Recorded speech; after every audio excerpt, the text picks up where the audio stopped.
We'll just give everybody another minute to fill in before we begin.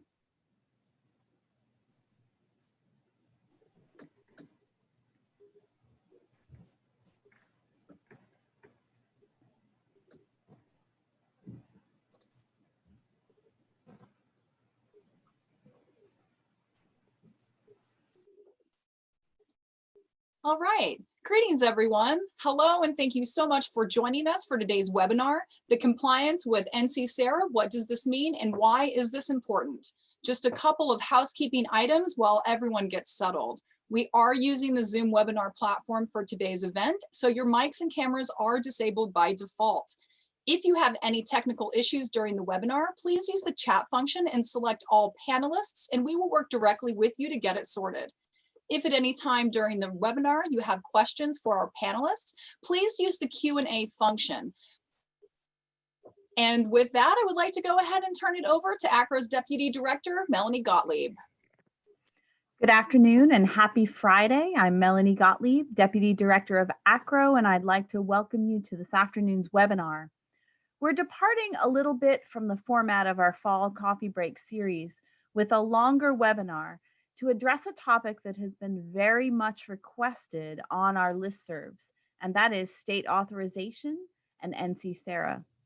I know that all of you are incredibly busy, so we're thankful that you are joining us this afternoon as you close out your week. As always, we are hopeful that our technology will not fail us. This is a fairly large call, and at ACRA, like all of you, we remain at the mercies of our home Wi-Fi, so bear with us. And we hope that the Wi-Fi will go smoothly today. You may use the chat freely while on the webinar, but if you have a question for the panelists, please use the Q&A section to ask that question, and we'll get to it as we pause several points in the presentation for Q&A. If the question is for a specific panelist, please be sure to note which panelist if that question is specific for them. So joining me today are colleagues from the National Council for State Authorization Reciprocity Agreements, and I'm going to turn the mic over to Lori Williams, who will introduce her colleagues. Thank you. Thank you, Melanie, and thanks to all of you for agreeing to come together today. We really appreciate the opportunity to speak with you all and the idea to have the webinar. We received a list of questions from many of you, and we believe that through our presentation, we'll answer many of those, but we're also going to save some time at different points throughout the presentation to open it up for questions around those topic areas that we'll be presenting on. And so here's our agenda. We'll be looking a little bit at how and why SARA was formed, the problems that SARA solves, the participating institution obligations, the significant savings that all of you enjoy as a result of participation in SARA, and our annual institutional data collection process. Next slide, please.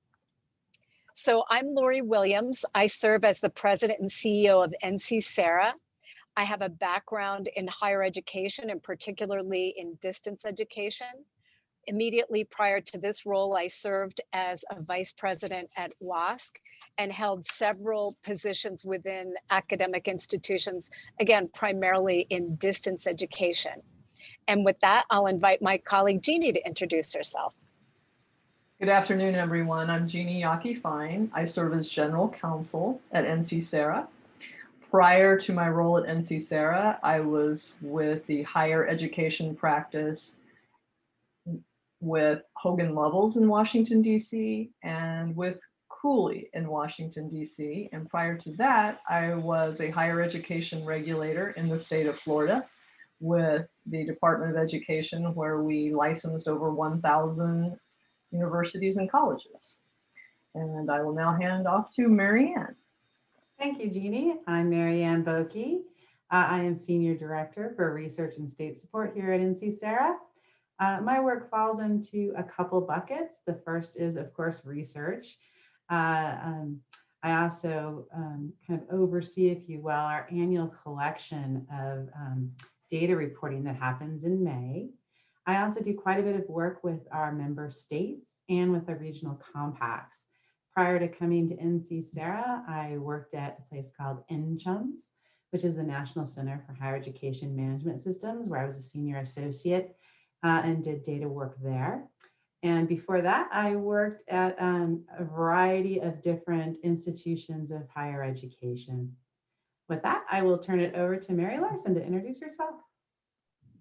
Thank you, Marianne. Hello, I'm happy to be here. We're excited to have this conversation with you.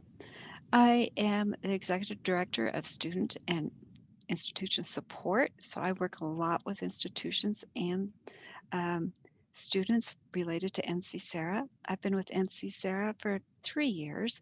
Prior to that, I was at SREB, which is one of the regional compacts, and I did the SARA work there, as well as many higher ed programs.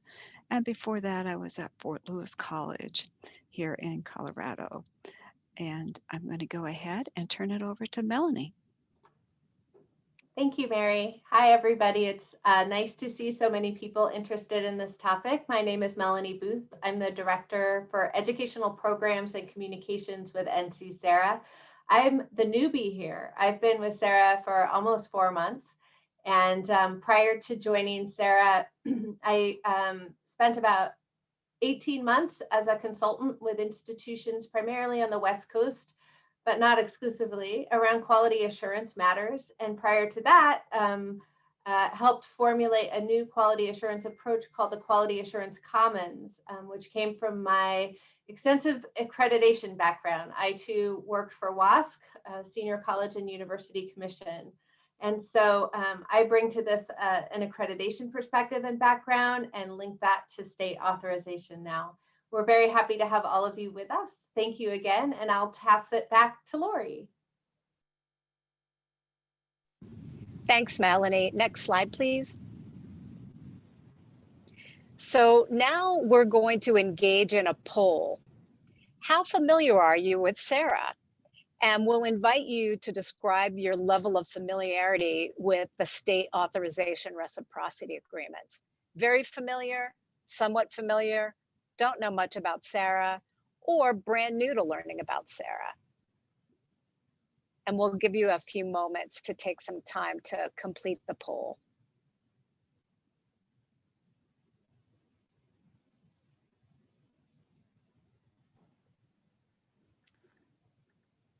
And the polling takes place within the polling space. I saw a chat come through.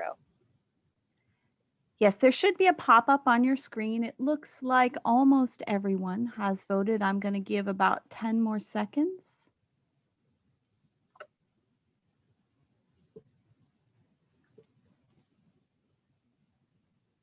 And we will end the poll.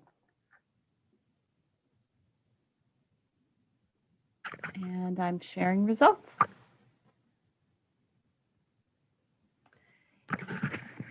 It appears that most people are somewhat familiar. We have 5% who are very familiar, 44% who are somewhat, another 19% who don't know much about SARA, and 27% who are, this is brand new. Thank you for sharing. And thank you, Melanie. Thanks everybody for weighing in on that poll. This helps us gauge whether the material we prepared will really serve the purpose, and it looks like it will, so that's a good thing. Next slide, please. So now I'm going to share just a very brief history of NC SARA, how we came to be and what our mission is all about. So the National Council is the name of our organization for state authorization reciprocity agreements. That's what NC SARA's abbreviation stands for. We work through 4 regional higher education compacts, and Mary mentioned that she formerly worked for SREB, the Southern Regional Education Board. In implementing SARA, the compacts oversee the work of the states, who review the applications and the renewals of those participating institutions. So the states are our members, institutions are participants, and we work through state authorization within each of the states overseen by the compacts at NC SARA. So we were established to develop and implement a more effective and efficient system for state authorization for distance education. And our mission is to provide broad access to post-secondary education opportunities to students across the country, increase the quality and value of higher learning credentials earned via distance education, and assure students are well served in a rapidly changing education landscape. When states join SARA as members, they agree to follow a uniform set of processes for reviewing each of the eligible institutions for participation. And they also agree to work with other states when issues come up in a common way so that the institutions can carry out their activities in all the SARA states across the United States. Our policies help protect students from a consumer protection perspective and provide benefits to both states and institutions that carry out distance education in multiple states. We have 49 member states and the District of Columbia, Puerto Rico, and US Virgin Islands, and nearly 2,200 participating institutions. This slide now shows a little bit about the evolution of SARA. Each step of SARA's evolution came with a great deal of conversation and debate and pulling together multiple constituencies, audiences, and stakeholders. In the beginning, those folks came from a variety of perspectives. The wording on this slide is a little tiny, but you'll get access to the PowerPoint later. We saw state regulators, SHIO, state higher education executive officers, accrediting organizations, regional higher education compacts that I mentioned previously, and institution leaders all came together. The Department of Education was also very instrumental in the early days of the development of SARA. Lumina Foundation provided some seed money for some folks at a few different organizations to come together and put forward a model for SARA. Later, the President's Forum, the Council of State Governments, and the regional compacts came together to begin to really think about how to operationalize this. Then in April 2013, the Commission on the Regulation of Post-Secondary Education was chaired by former Secretary of Education, Richard Riley, and they issued a report that really put forward a call for this organization to be created. In January of 2014, we really became a full-fledged organization inviting states to participate. And this is what really made it possible for us to move forward. So that's a very, very, very high level overview of what SARA is all about. One of the things that's important to know about the way we work is that we're not trying to reinvent the wheel. We work within existing structures and processes, including the function of the triad, the accreditors, the folks at the Department of Education, and state authorizing boards. Our framework for state level reciprocity includes that governance structure implemented by the states through the regional compacts and overseen by our national organization. States require institutions to have healthy finances for participation, and we'll get a little bit more into the requirements and their consumer protection components in just a little bit. And all institutions must agree to these policies and procedures. Next slide. This slide shares a little bit more detail about what I shared previously about the member states and territories, as well as the academic institutions and their breakdown by sector. Those percentages by region are about the numbers of institutions. We have a whole lot more data about the enrollments in SARA programs a little bit later. And with this, I'm going to turn it over to my colleague, Jeannie Yaki-Fine, who's going to share a little bit more about state authorization. All right, thank you, Lori. Next slide, please. States have an oversight role, as Lori talked about with the triad. For their part of the triad, the state is the one directly looking at that institution. The state is the one that is closest to that institution to be able to check on and weigh in on what the institution in their state is doing. And that's regardless of the modality, whether it's face-to-face, distance education activities, or simply just online, purely online activity. States have the authority to regulate their institutions that offer education within the state boundaries. So that could be where a campus is, or it could be education coming into a state. And that approval process is part of a consumer protection for learners in the state. And I can tell you as a former regulator that states take that consumer protection part of what they do extremely seriously. We always did on-site visits at institutions to make sure that what an institution said they were doing, they're actually doing, as well as a lot of other looks at that institution, such as if the faculty is qualified. So the state will look at things a little bit differently than the accreditor would or the department would, but it all comes together to work for the benefit of the student. Next slide, please. So prior to SARA, or still for institutions that do not participate in SARA, institutions must follow the state laws of the state where an institution's activity takes place. So if all of your activity takes place within one state, then that state would be looking at you. But once that activity reaches another state, then other states can look. And this is where SARA participation comes into play. Next slide, please.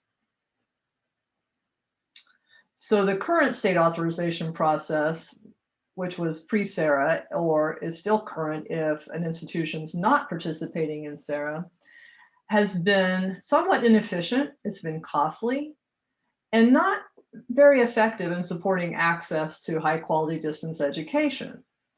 And Lori mentioned with the chart that you saw that progression that we've seen with SARA. SARA has provided a streamlined reciprocity process for post-secondary institutions to gain approval to offer interstate distance ed in SARA member states. And the great thing about that is when you are a SARA participating institution, you're no longer having to do all of the individual applications in other states that you would prior to joining SARA. For larger institutions, many of them were operating in maybe 40 states and were having to do applications and pay fees and use staffing to get that process done in all of those states. With SARA, they are doing that process for one state. So it makes a big difference in money and in time, in general manpower. Next slide, please.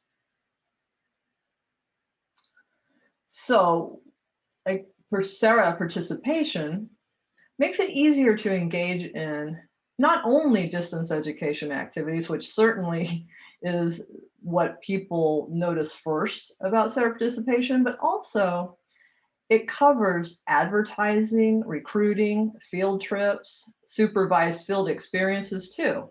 And these are all things that in various states, the regulations would change depending on the state. So in some states, if you're not in SARA, advertising, simply having a billboard can be a physical presence trigger. And when I talk about physical presence triggers, I'm talking about something that would trigger that state to say, okay, you're doing this in our state, you need to seek authorization for this. Recruiting in a lot of states is enough to say that, or having a field trip, or doing placements such as with your College of Nursing, sending in nursing students to do a clinical experience in a hospital in another state. All of these things have various ways in which other states look at what should be governed. But with SARA, all of these activities are covered as long as SARA policy is being met. And an example of that would be, for a field experience, SARA policy does put certain constraints. And an example of that would be, your institution may offer field experiences or placements in the example I'll use, which again would be a nursing placement, The limitation on that would be that you could not have more than 10 students at one location per program at a time. So it does limit it somewhat, but most institutions have been able to make that work because they are able to offer their experiences in different locations, in different programs at the same time. So what's an example of something that SARA wouldn't cover? The biggest thing that comes to mind is having a physical space in another state. So whether that is a learning site, or it could be an administrative site, or it could be something such as a location for faculty to gather. That question came up just today with me, as an institution was trying to think a little bit outside the box and thought, well, maybe we could just have a site just for our faculty. They wouldn't meet with students, but they would all be able to work there. And that is something that physical presence under SARA does not allow. So that would be something that would make them step outside of SARA, and the state where they wanted to have all of those faculty gather. And I don't mean gather as in, hey, let's have a happy hour, but gather to do their work. That would be something that would cause that institution to need to talk to that state to find out, is that something where we need to do something to get authorized in your state because we've just stepped outside of SARA policy. Next slide, please. We have a chart. It may be a little bit difficult to see as a slide, but this is a chart that we will put up on our website. And also you'll have this as part of the slide deck. Just gives you a little bit of an idea of how it looked before SARA and after SARA. And we broke this down into 6 different categories. So if we look at cost, we know that for institutions that had a footprint in multiple states, the cost could be very great. Some institutions said that they were spending $250,000 annually for those approvals, and some said $100,000. It would vary depending on the number of states. So with SARA, there is one fee paid to NC SARA, and some states also have a fee. But the most you would spend as an institution in SARA would be $6,000, and that would be institutions that have 10,000 or more students, and that's FTE. And if you're a smaller institution, it would only be $2,000 annually. So you can see that there's a big difference now just at the cost level, which of course can be translated into cost savings for the student. I'd already mentioned that that application process can take a lot of people, a lot of time. So there was a lot of bureaucracy, especially with institutions trying to make a determination on, okay, what we have now will meet the requirements in these 3 states, but it looks like these other 3 states may look entirely different. So again, SARA simplifies that process. SARA has also enhanced protection from the consumer protection standpoint. Again, a lot of states take it extremely seriously. Some states didn't have as strong of processes in place, and so SARA has helped equal that and bring about some consumer protection that didn't exist in all states prior to them joining SARA. States have to agree to a lot of things before they can become a member state. So just like an institution has to agree to follow policy before they can participate in SARA, SARA member states also had to agree to many things before they could come into SARA. Regulations, I've talked about that quite a bit, about it. SARA has one set of policies that must be followed instead of an institution having to figure out multiple states' policies. And again, this is all about state authorization. There are certainly other things that apply in states independent of this, but SARA will cover state authorization. Data is also important to note, and Mary Ann Boki is going to talk about data later, but I will just mention that with NC SARA, it has helped get a common thread when it comes to data. And we also share it publicly. And again, Mary Ann will talk more about that. Next slide, please. So how do the students benefit? As Lori mentioned earlier, with expanded access to educational offerings, better resolution of complaints from students in SARA states, and also, again, that reduced costs that can be passed along to students. Next slide, please. We have a chart here that gives you an idea. We call it our flower graphic. And it gives you an idea of how NC SARA and participation in the SARA agreement has improved that protection. And when you take a look, the first and most basic requirement is that the institution has to have that authorization by the state agency in their home state before they can apply. And we require that that institution, and by the way, the institutions must be degree granting institutions. We require that they be accredited. And a lot of people assume that degree granting institutions are all accredited, but 1/3 of states do not require accreditation for degree granting institutions to operate in their state. So NC SARA has stepped it up by requiring that accreditation. We also require that before an institution can participate, that they have healthy finances. We ensure that they have at least a 1.5 federal composite score. And that is something that is also lifted in the bar in some states. Some states did not have as heavy a requirement as we do. We also ensure that they are meeting all SARA policies, and if they don't, they will be either placed on provisional so that they can step up their game, or they will actually be removed from SARA. Another thing that an institution agrees to is that, and here we have it as alternatives, and that is if they can no longer offer a program for which a student has contracted for that instruction, that they will provide a reasonable alternative, or they will refund the money for that. Next slide. Do we have any questions, Melanie, at this point about anything that we've covered so far? Yes, thanks. We do have one question, and it says, this is from an anonymous attendee, but it says, I have a question regarding the nursing example and field experience. The language indicates that you can have 10 students simultaneously at one location and have it covered under NC SARA. Correct. I've argued that means 10 students at one location in one semester, but others have indicated that they read it as on the same days, but could have a different group on different days.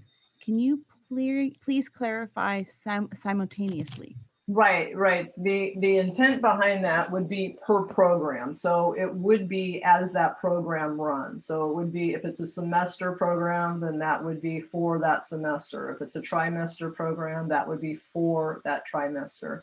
And let me mention too that while NC SARA and the SARA agreement, while the SARA agreement does not cover professional licensure from the aspect of you would still need to get approvals if you need in other states. So it's not like it is for state authorization, where if you're covered in one state, you're good to go in all the others.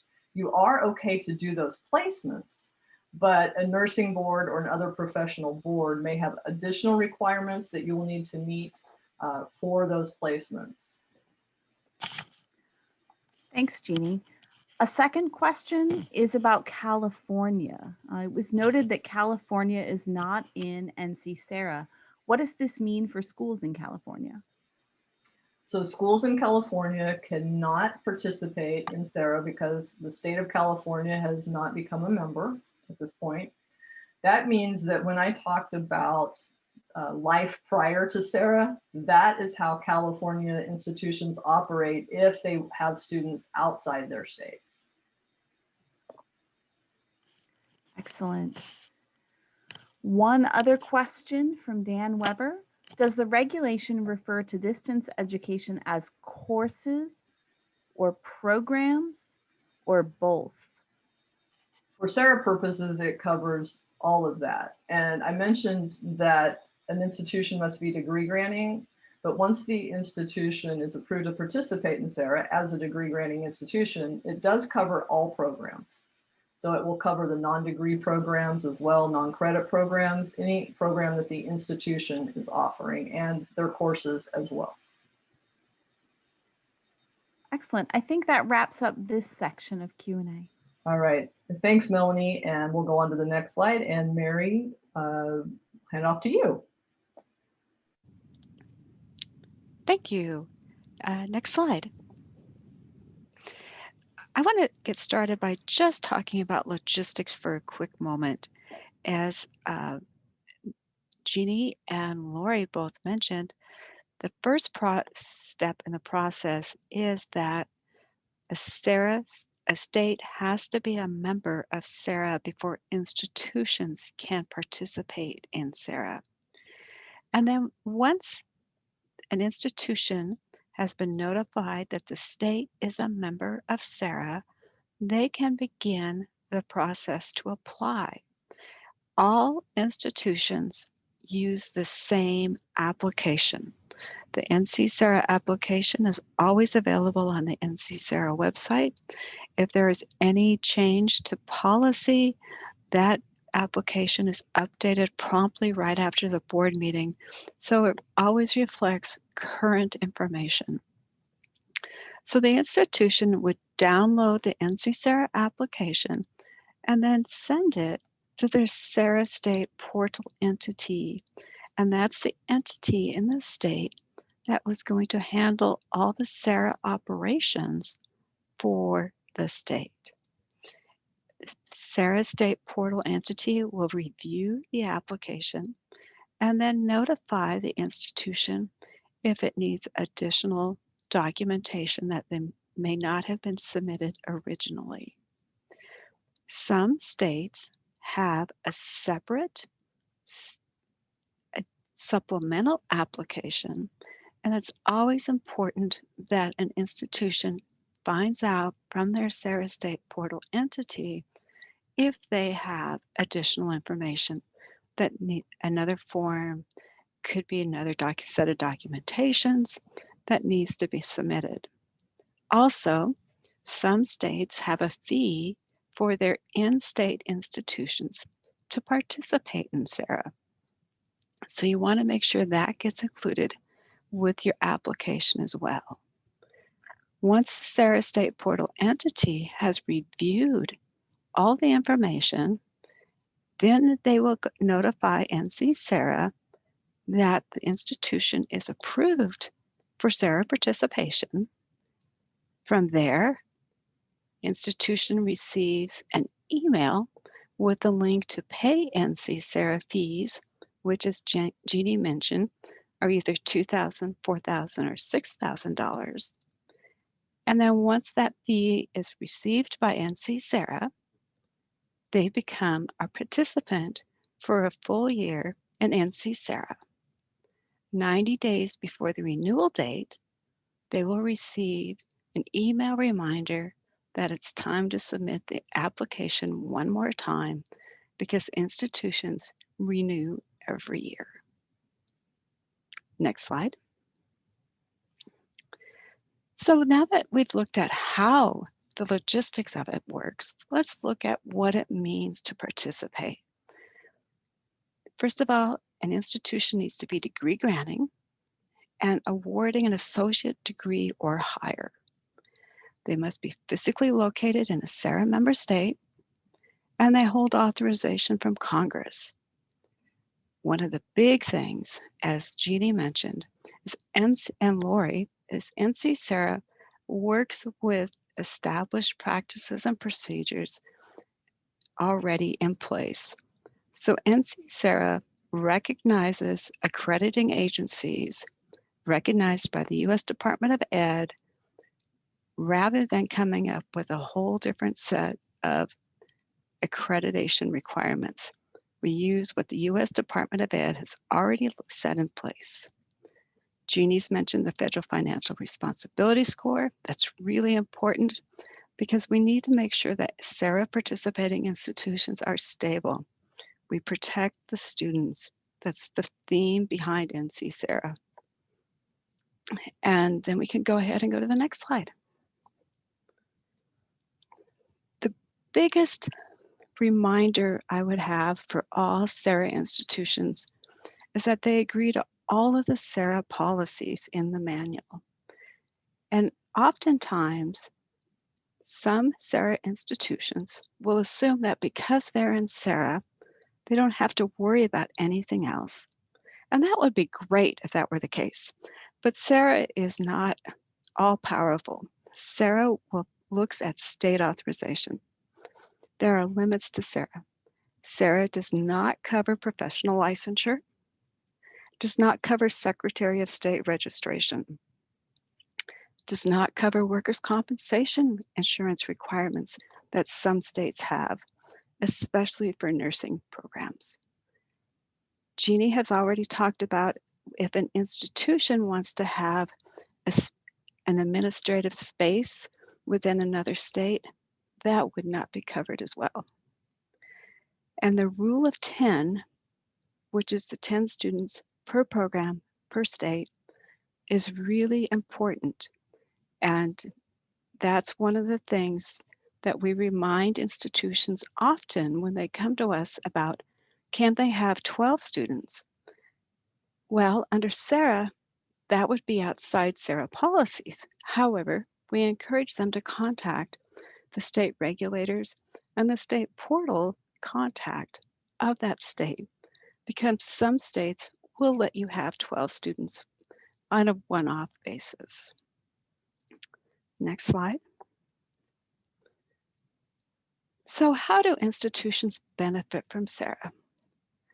There are several ways, but we've really kind of focused on a couple here.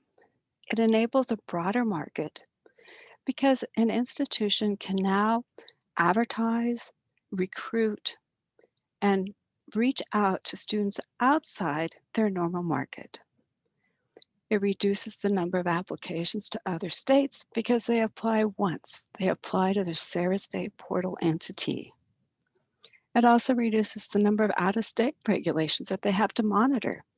Again, as long as they follow with SARA policy, they only apply to one state, their home state. They use one application, the SARA application, and perhaps a state supplemental application. So that does help them streamline the process. Institutions also save money, and Marianne will go into this in detail. I see a couple questions. Melanie, if you don't mind. I don't mind at all. Thank you. All right. So, first question is, could you please review the rule of 10? Sure. And that's related to a question Jeannie answered just a few minutes ago. And that is 10 students, if you're having an experiential learning placement, such as nursing, you could have 10 students at one site per program. And that's per semester. That's not 10 students on Monday, an additional 10 students on Tuesday, an additional set of students on Wednesday. That's what we call the rule of 10. 10 students per program per site.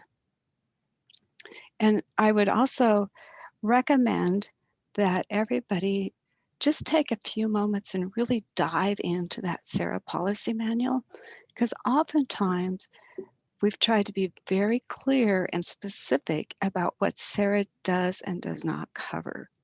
And sometimes it's not really exciting reading, but it does help protect you. Thank you, Mary. And so there's also a second question in a COVID context. With regard to the federal finance composite score, to what extent is there awareness that the current COVID crisis is likely affecting this score for many institutions? I'm actually going to ask Lori to respond to this because Lori has been dealing with this question from many of our stakeholders, and she can really summarize it very accurately as to where we are at this moment. Thanks, Mary. Sure, we're very aware of the time lag between the time that the scores are calculated, the data that are used in order to create the scores, and when they're published. And this is an issue that we've been talking about quite a lot with our board. When COVID hit, there were a number of folks at institutions using the vehicles of ACE and NICU to share with us their concern about our use of federal financial responsibility scores in determining the financial viability of an institution.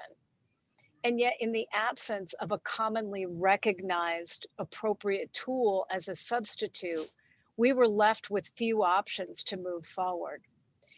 The board decided to vote to continue to use those scores for the short term, for the time being, and to encourage the Department of Education to seriously consider recalculating them in order to use current government accounting rules to be able to apply the financial review and measures to and report on those closer to the time that they're in place. I mean, the reality is, if an academic institution right now is experiencing serious financial problems, that's not going to show up in those scores for a couple of years. And by then they could either go under on the one hand, or they could be in really good shape again. And then what do we do with that score? It's not really telling us a whole lot about what's happening right now. Prior to this meeting, this is really timely. I was just in a meeting with our board officers talking about this.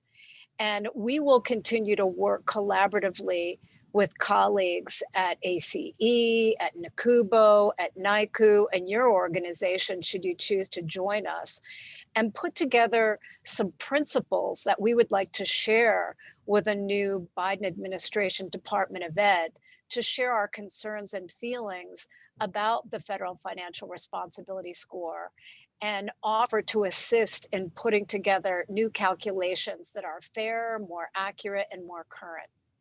I hope that's a helpful response. Thanks so much, Lori. That's great. So I have a question, and Mary, maybe you can help me, because I think it's missing a word, but is there a list of common requirements that may be impacted that NC SARA does not cover when a college operates outside its home state? NC SARA approaches it from actually the opposite point of view. And NC SARA has worked with the states and the institutions to develop what is covered by SARA policy. If an institution has a question about what may or may not be covered, we really encourage them to reach out to their SARA State Portal entity, or to reach out to us at info@ncsara.org, because if we were to list everything that was not covered by SARA, it would be indefinite and it would be always changing. Whereas we approach it as what is covered by SARA, but we're always happy to answer the specific individual questions about what might trigger physical presence for that institution. And we appreciate those questions because we know institutions really want to follow the policy and not trigger physical presence in another state. And I would add, this is Jeannie, I would add to what Mary said, that in our policy manual, which is on our website, you will find information about physical presence at section 5.10. Thank you very much. And one last Q&A in this section. I understand the discussion about NC SARA and its mission. It seems as though our institutions have been part of NC SARA, and it has not, to my knowledge, affected our overall operations. If it had, we would all be more aware of this membership before now. Why has a recent change suddenly been made that we all have to suddenly scramble to adhere to what feels like new restrictions? I'm going to answer this, but I'm also going to ask Jeannie to jump in because I believe it's related to the federal regulations and professional licensure disclosures. NC SARA has not changed its policies in many areas since 2014. However, the federal requirements for distance education were updated, and I think updated is the correct word, Jeannie, this last July. And embedded in that was professional licensure disclosure information. And this is just a guess on my part that that's what this question is behind. So Jeannie, because of that, I'm going to go ahead and hand it off to you. Sure. For the first part of that question, my guess is that anonymous is probably from a public university. I can tell you that until more recently, a lot of public universities were out of compliance with state authorization regulations in other states. That's the reality, because a lot of states were not paying close attention to what out-of-state public institutions were doing in their state.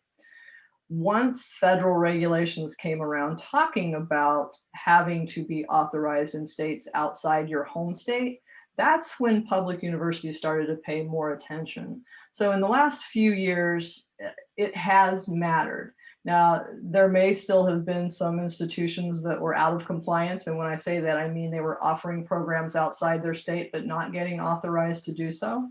So that might be why Anonymous didn't notice any difference. But I can tell you that in recent years, because of federal regulations and SARA, states are paying more attention.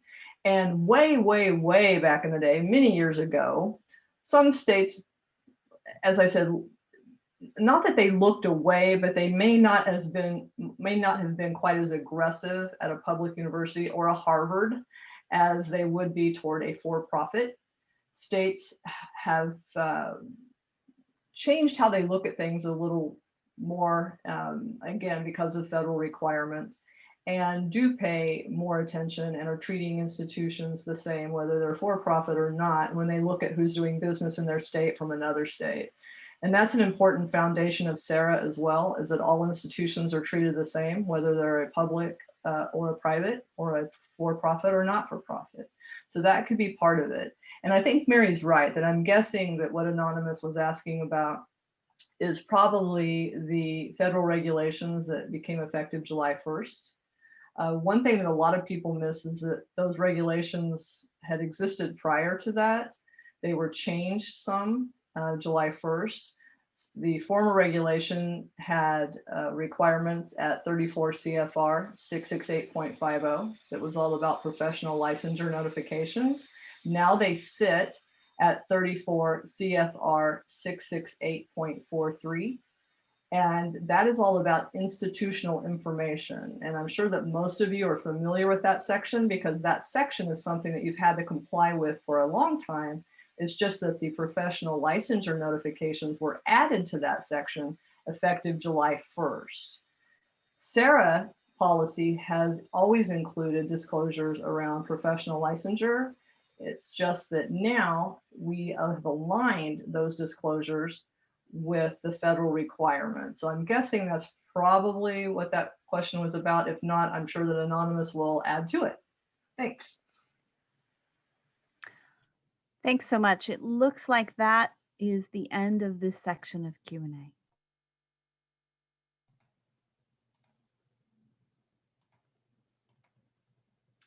All right. I'm going to talk a little bit about SARA fees and cost savings. So I've kind of chunked this into two different areas. And so we'll start with the fees. So what does state authorization cost without SARA? So if you're an institution that is not currently participating in SARA, what might you think that those costs are? Well, they vary widely among agencies and among states. It can be anything from 0 to 10,000 per agency. It depends on a lot of different factors. And this is what makes it a little bit tricky. One of the things we used to get asked a lot was, is there a list of kind of hard states and easy states to get authorization in? And there really is not. And the reason for that is because it really depends on what the institution is doing. What the institution is doing across state lines, what type of institution it is, all of those things really matter in terms of state authorization and what the fees might be in that particular state. Some agencies require a fee for a waiver and exemption. That means that even though you don't have to be authorized in that state, if you want a little piece of paper that says you are exempt or you are waived from this requirement, there might be a nominal fee attached to that. Could be as low as $100. Some are zero, and some could be even more.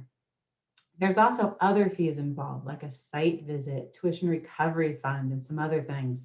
The thing that makes this hard is, if you were only going to one state, you can work through this and figure this out and do it and feel good about it. The problem is that there are, 52 different states and territories. So it makes it really tough to walk through that process for each state to kind of figure out where you fall in each state, because it's a little bit different. You may trigger in one state, but not another, even though you're doing the exact same thing. So it's a lot of work on the part of staff to kind of work through those pieces. The last bullet there also is a reminder that some agencies require a fee for renewal, which means, okay, you got through it 1 year, yay. The next year when you go for renewal, you'll have to do it again. And if there's changes, which there could be, you'll have to kind of sift through that to keep up and on top of it. So we do have fees for SARA, and people do want to know about this. So the nice thing is that our fees have not increased. We set them back in 2014 and they've stayed the same. And they're fairly simple to remember. It's either $2,000, $4,000, or $6,000, depending on your FTE. And that is your overall FTE. We get that question a lot. So again, $2,000, $4,000, or $6,000 per year that you would need to pay SARA to be part of or to be a participating SARA institution. Now, the thing to remember is that there could be another set of fees attached to this. Many states will require a participation SARA fee in the home state. A lot of them actually mirror these same numbers, that 2,000, 4,000, or 6,000. But you'd want to check to see what that state does do, what your state does. And you can see that we've listed it there on a website. It's just a chart of established fees that we update about twice a year. So you can kind of see what's going on in your home state. Some states do not charge. Some, like I said, charge about the 2, 4, or 6, and still others might charge more. But you can see them all listed there on that website if you're interested. So along with fees for being part of SARA or not, we decided it might be a really good idea to look at this idea of cost savings from SARA from a national point of view. Some of our regional compacts had kind of looked at this issue in terms of their own region, or for a few select states, they had done it as well. But we decided it might be a really great idea to look at it from kind of that 10,000-foot view. So our goal was to really gain insight to the cost savings associated with SARA participation. So we did a stratified survey. We got back nearly 200 responses to this survey, and it really was representative of our SARA institutions by region, by size, and institution type.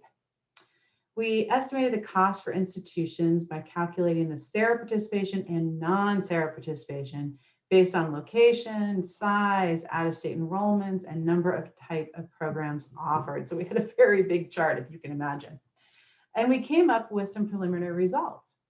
We found that costs can potentially be 30 times greater for non-SARA institutions for initial authorization and 12 times as much annually at renewal. So what that means basically is that we're talking about 30 times the amount you'd have to pay for that initial authorization. That's a big, big number. And even that 12 times each renewal, that is a decent amount of money as well. So for a typical SARA participating institution, this can be anywhere from $188,000 initially and $64,000 yearly. So we did find significant cost savings by being a participating institution in SARA. Now, of course, we're going to have this all laid out in a beautiful report with all kinds of fun charts and graphs, and that will come out in early 2021, probably mid to late January. One of the things that we're working on in conjunction with the report is a calculator, so that folks can go in and actually type in some of their information, and it will give you an approximation of your savings. We did this for two reasons. The one is obvious. We did it for institutions that aren't in SARA yet, so they can kind of get a sense of what they might save. But the other is actually for SARA institutions. They've asked us to put this together because it's helpful for them to put those kind of numbers in their annual reports that they do for their own institutions and to kind of see what the savings they are getting. I'll stop there and see if there's any questions about cost savings or costs in general. And then my next section, I will talk a little bit about data enrollment. I don't see any questions, so I think you're safe to move on. Excellent. Yeah, there's only a few things in cost. So, and like I said, you can always go on that website and see more information. We've got all kinds of good stuff up there. So let's talk about data collection because this is really exciting. One of the cool things that SARA does is we have a collection of data that we do annually.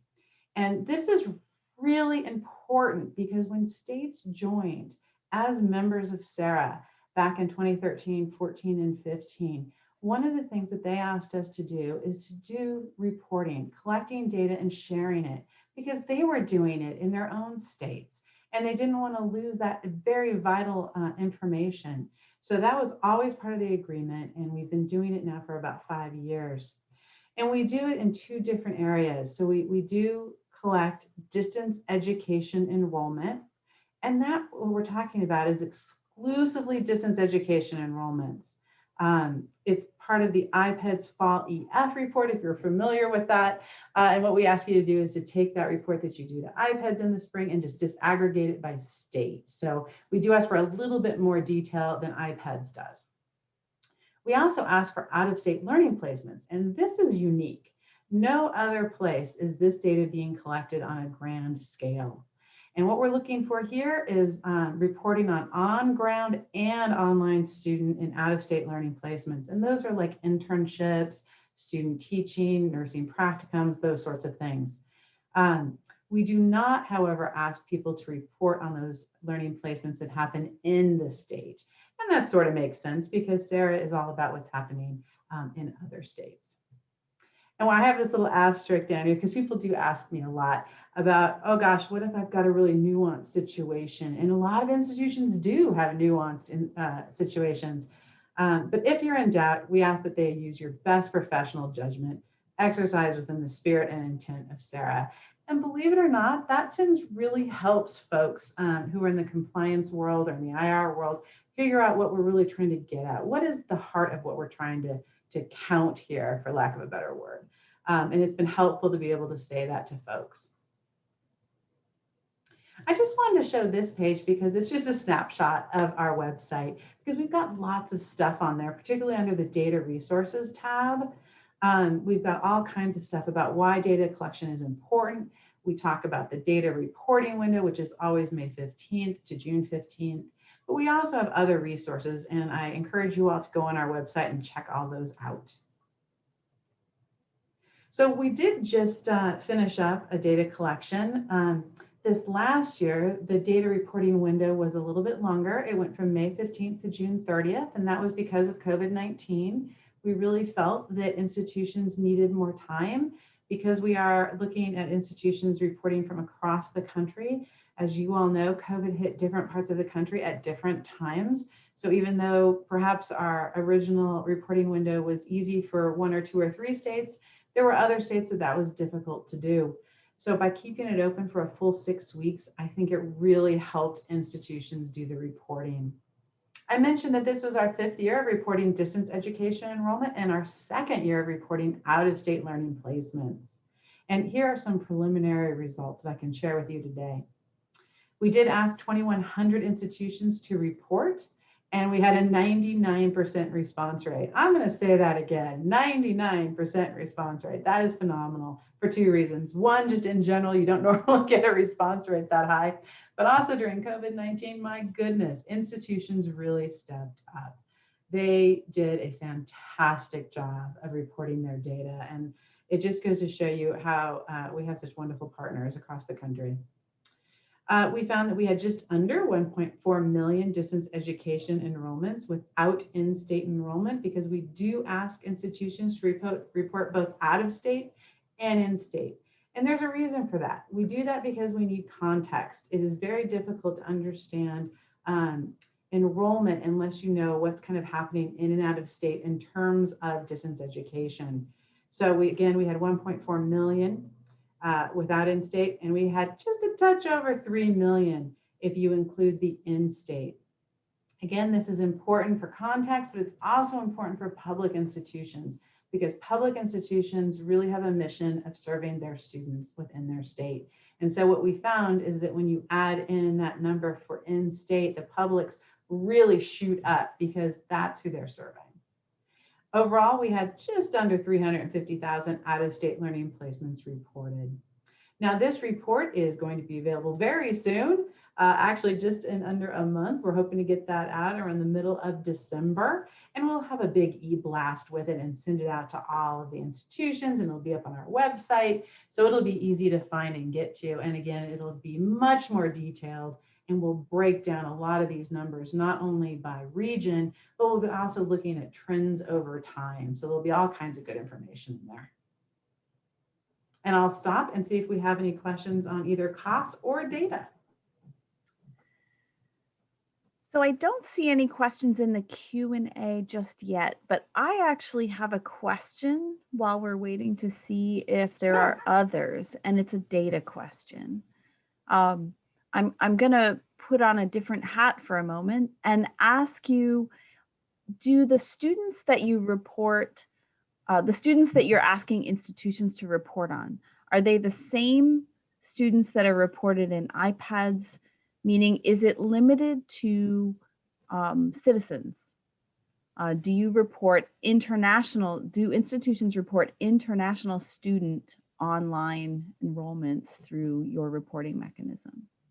That is a great question because there are some differences between how you report to iPads and how you report to ours. I did make it sound kind of simplified in my quick overview there because that's the starting point. We ask you to look at that EF report that you report to iPads in the spring and take that, but we ask you to do a little bit more with it. So you're absolutely right. And let me just give you the whole gamut. We really are asking you to report military students differently. In iPads, I'm sure folks who are familiar with this, they really are asking just for their APO address or their state of residence. We do not do that. We want you to tell us where the learning is actually taking place. So that is one key difference. Another is branch campuses. We ask that they report all of their enrollments from branch campuses that are exclusively online.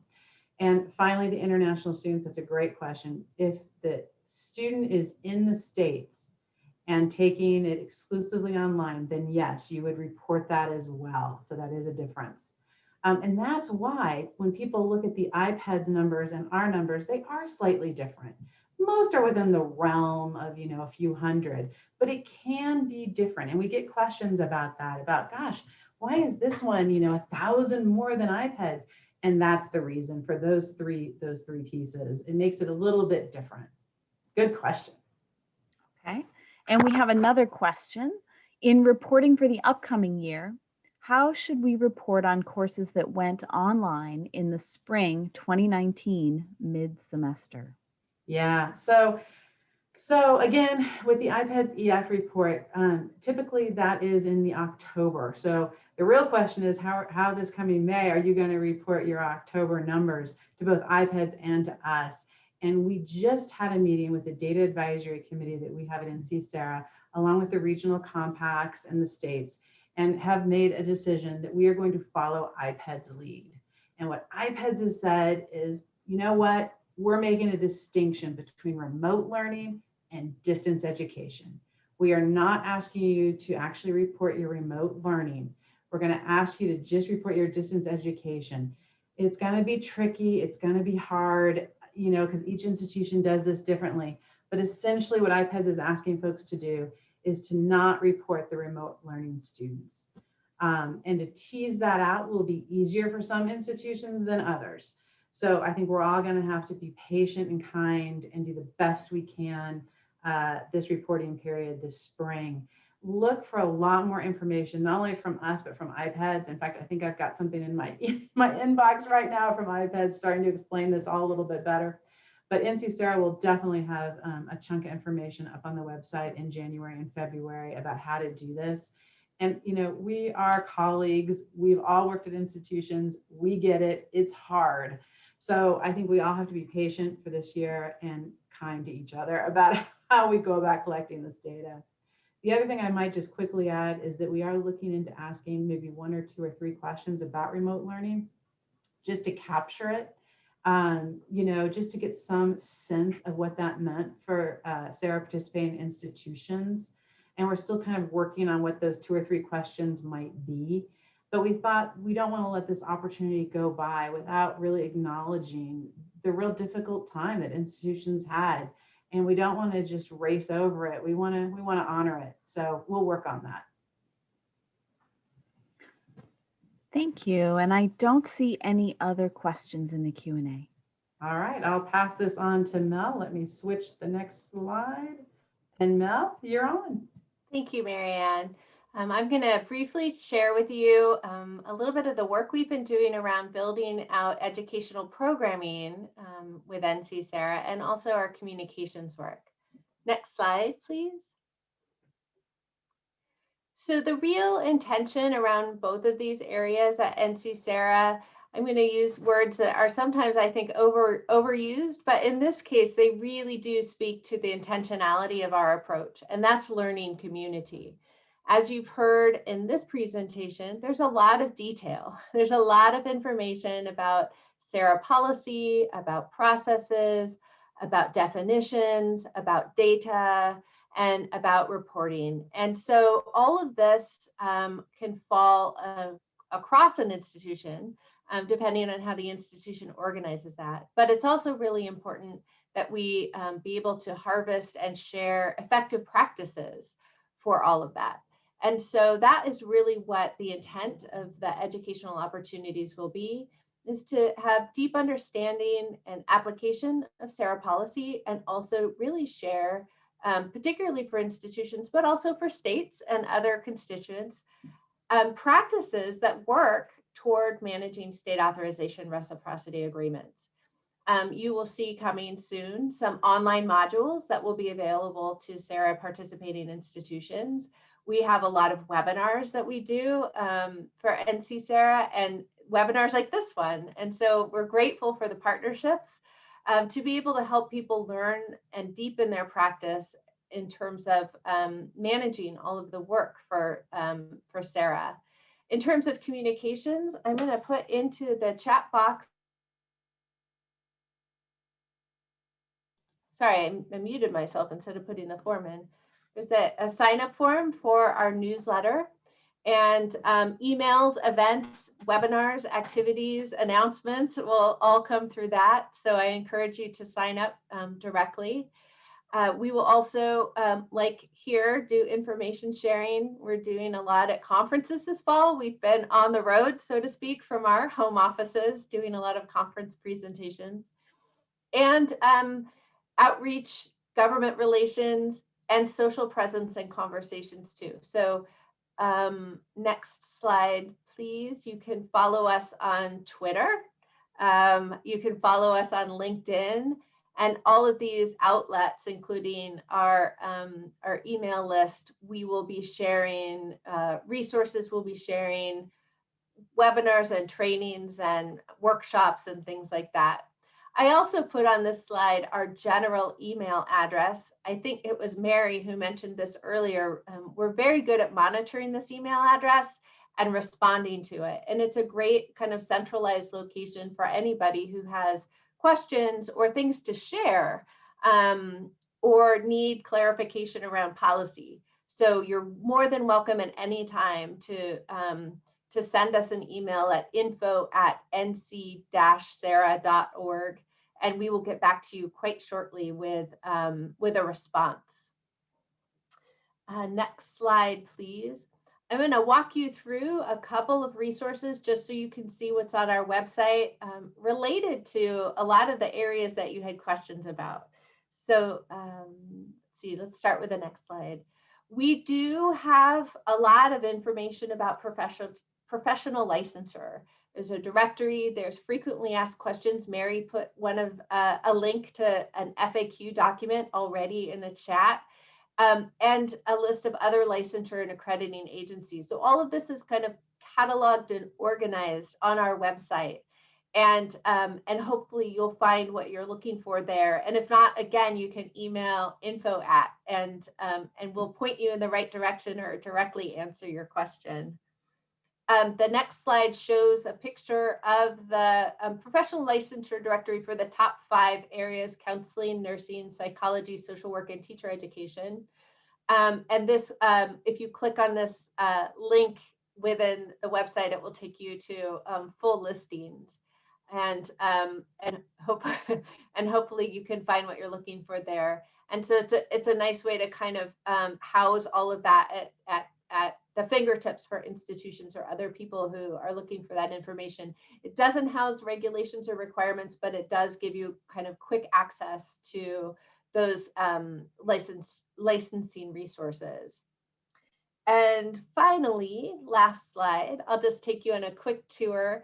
We have a lot of additional resources on the website. We have a state authorization guide that is kind of co-curated with SAN. We have past presentations, we have manuals and forms and processes, and more to come. We'll also soon be having an area for participating institutions and member states to have a conversation with each other through our Salesforce portal. So I think, again, I want to emphasize that all of this is around a learning community, really harvesting effective approaches for working with us, and providing us with feedback as well on our policies. And so very quickly, I'll share one other announcement. We don't have a slide about this, but we are reviewing policies twice a year with the board. And so we go through a cycle of policy review and revision. And right now we're taking suggestions for potential changes for policy through November 30th. We will then collect all of that back in our office that's coming from multiple constituents, institutions, states, consumer advocate groups, the whole gamut, and put together a list of potential changes. There will be a webinar in February that will review those. And then a final selection of those will go to the board in May for voting on, and then we do a follow-up webinar with the final changes. So this is that process, and we're looking forward to hearing from folks with suggested changes to policy. And we do this cycle twice a year, and so if you sign up for that email link, you'll be notified when the windows for comments and feedback are open. And it really is intended to be quite inclusive and thoughtful in terms of how we process the feedback, and transparent in terms of how those decisions are made. So I think with that, we are probably at our final set of remaining questions that people may have. So Melanie, I think we'll turn that over to you, and then we will see what other questions burning questions people might have about SARA or NC SARA, and attempt to answer those. Thanks so much, Melanie. I'll just say, while we're waiting to see if there are any other questions, that this has been incredibly informative for me as well. I really appreciate all of you taking the time and coming to share with us, because this has come up quite a bit, and it seems that there are lots of great resources on your site that I think our members will absolutely be engaging more with. So I thank you so much for your time. We thank you for the opportunity to share more about SARA with your group. It's been a great opportunity to be able to convey some of the work that we do to this community. So thank you. I think distance education has become front and center in the last several months. So I can appreciate that you must all be quite busy keeping up with the changes as our members trying to adapt as well. So thank you. I don't see any other Q&A. So I think I'm going to just say thank you so much for joining us. I want to thank all of our members for coming as well. I've talked with a lot of you in the last several months, and while our in-person meetings have been suspended in the near term, we know that you and your staff continue to have questions and professional development and networking needs. The months ahead are packed with mostly free programming to help you do your jobs now and hopefully stay sane doing them. We've launched a new communication called This Month at ACRO, and that should be delivered at the beginning of each month in your inbox to share with you all that we have planned. The schedule is evolving constantly as we hear from all of you, your questions and your needs. We do have a few more virtual events planned before the winter holiday break and many more planned for the spring that'll be populating over the next several weeks, including our first ever virtual annual meeting, which will be held March 28th to 31st. Watch your inbox for more information and be sure to check the calendar on acro.org for more information about our virtual events. Thank you again for joining us, and we hope that you all have a fantastic weekend.